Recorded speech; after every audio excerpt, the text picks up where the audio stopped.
los creepypastas son malísimos. Y eso está bien.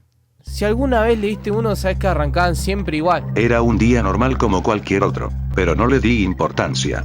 Y de ahí en más eran una mierda que daban más gracia que miedo. Y eso pasa porque envejecieron como el orto. Pero en su momento, esto no eran simples historias de gente random, eran de verdad. La inocencia que teníamos era tal que dábamos por hecho que eran ciertas. Yo, por ejemplo, tenía un miedo terrible a jugar a Sonic R por miedo a que T-Doll me haga pollo.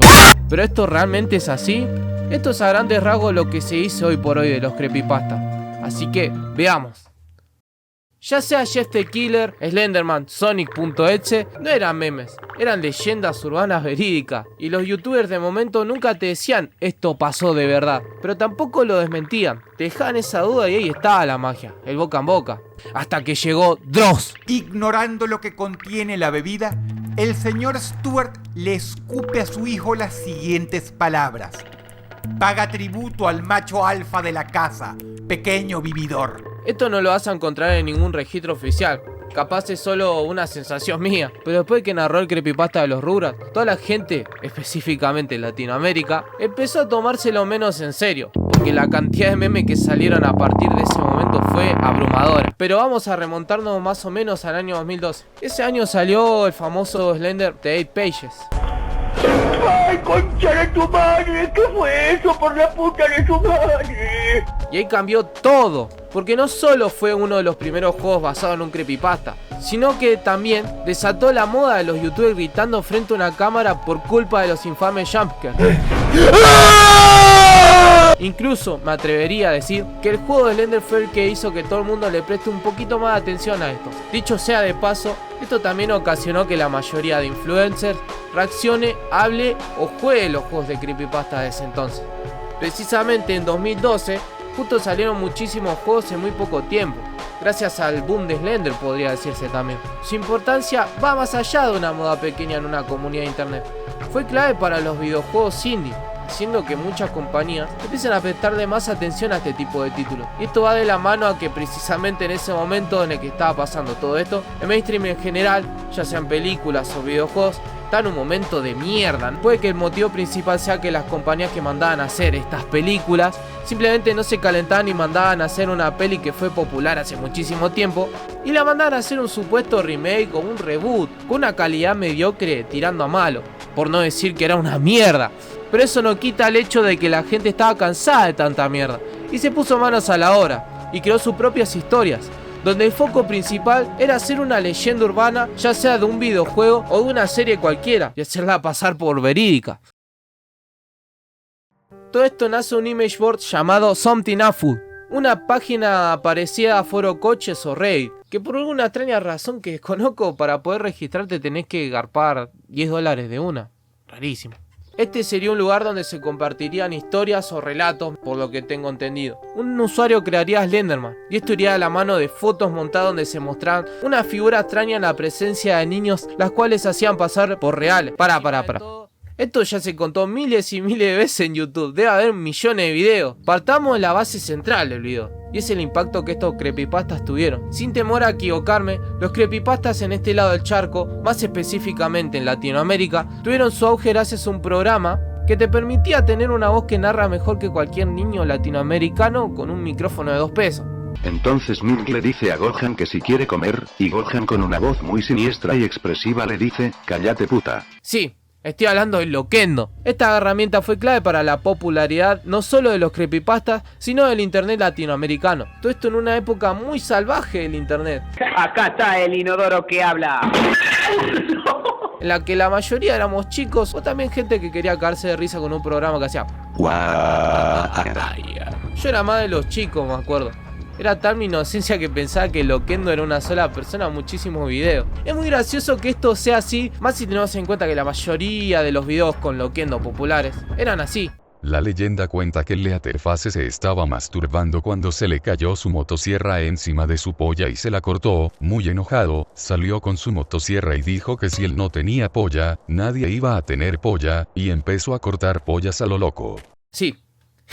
Difícil de creer que esto sea tan importante, Más teniendo en cuenta que con el tiempo este programa fue bastante bastardeado por youtubers de la élite en general. Y también por vos, Master Lasherón, que le dedicaste un video entero y traicionaste a toda una comunidad por creer que tenías razón. Y no la tenías, pensaste que me iba a olvidar, pero no. El Loquendo fue vengado, sucio pedófilo, hijo de remil. ¡Pum! El Loquendo deberían hacer varios de los creepypastas más importantes del medio, siendo muy poquito lo que se hicieron originalmente con una voz narrada. Y la verdad que yo no me acuerdo de ninguna, si todos eran con Loquendo. Una comunidad inmensa con mucha historia detrás, más allá de los creepypastas, que da pie para un video entero. Así que, si le das like, capaz que ese video salga. Todo esto yo lo cuento como si fuese un cuento de hadas, pero la realidad de la comunidad de las creepypastas y el Loquendo era muy distinta. Había una sobreexplotación muy importante de esa temática en YouTube. Llegaron a hacer creepypastas hasta del temita del Loquendo, boludo. Bueno, ese a mí sí me da miedo. Pero volviendo al tema, la sobreexplotación de algo en específico siempre acarrea el problema de que al haber muchísimo material, no habría un control general de calidad en los usuarios y pasarían a hacerse famosos creepypastas que la verdad eran malísimos. Y eso es lo que terminó pasando, haciendo así que ahora la gente no se los tome muy en serio. Y encima, a medida que iba pasando esto, el internet se hacía más accesible y la comunidad que en ese entonces escribía y consumía estos mismos estaba creciendo. Lo que quiero decir es que el internet ya no era tan salvaje como antes y era muy difícil hacer pasar una historia ficticia como real, lo cual hizo que pasen a tener el rol de ser memes antes que historias terroríficas. Tras su época de oro, estos nunca más remontarían. Teniendo en cuenta lo que mencioné recién sobre el crecimiento de internet, sería muy difícil que vuelvan a tener la misma importancia que antaño. La realidad es que en ese momento encima estaban saliendo a flote el shitpost, haciendo así que nunca más vuelvan a tener la relevancia que llegaron a tener, porque si te lo pones a pensar, los creepypastas recurrentemente eran el blanco de la mayoría de shitposts, más teniendo en cuenta la cantidad de pedazos de rap que le dedicaron en su tiempo. Comienza esta chocolate, tortura, la locura, procura Estar a mi altura, aunque baja tu estatura, tartamudas ante el miedo que generó en el momento que aparezco entre las sombras y en tu mente me conecto. ¿Qué? Es un temón.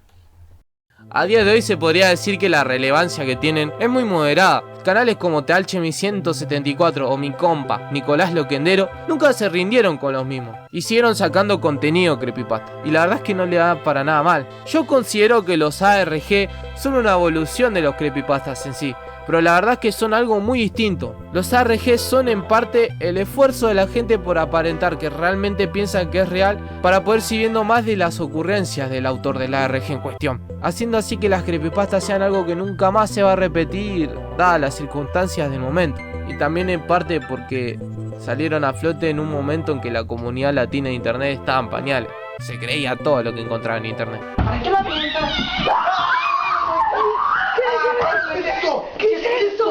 El tiempo es un chiste y pasa volando. A medida que pasan los años te das cuenta que hay momentos de tu vida que nunca más van a volver. Pero ahí estuviste. No serán de las historias más escalofriantes que vas a presenciar jamás, pero es un hecho que estas historias paranormales, supuestamente verídicas, marcaron un antes y un después en la historia, no solo del internet sino de nuestras vidas. Es muy gracioso pensar que ya sea por trolear o ya sea por tener la oportunidad de contar tu propia historia de terror, los creepypastas cambiarían las vidas de miles de personas, ya sean videojuegos, películas, y hasta hay casos donde gente que escribía creepypastas se convirtieron en escritores de libros. Esto fue un hecho irrepetible, una época hermosa donde muchas de las complejidades que hoy por hoy tienen las redes sociales no existían. Sin IA, sin pelotudeces. Todo este temita de los creepypastas fueron algo muy impresionante si te lo pones a pensar. Aunque con el tiempo sea reemplazado por alguna otra pelotudez más, la realidad es que los creepypastas van a ser irreemplazables. Porque sí, es un hecho, la mayoría de los creepypastas eran malísimos, y así como dice el título, los creepypastas son malísimos. Pero eso está bien, porque nunca se trató si era bueno o malo, simplemente se convirtieron en parte de nosotros, y allá donde escuches un Pero no le di importancia. va a revivir una parte tuya que jamás pensaste que iba a volver.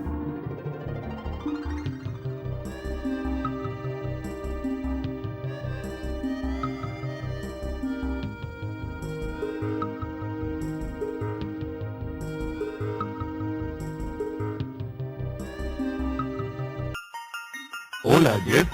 Hola, Slenderman.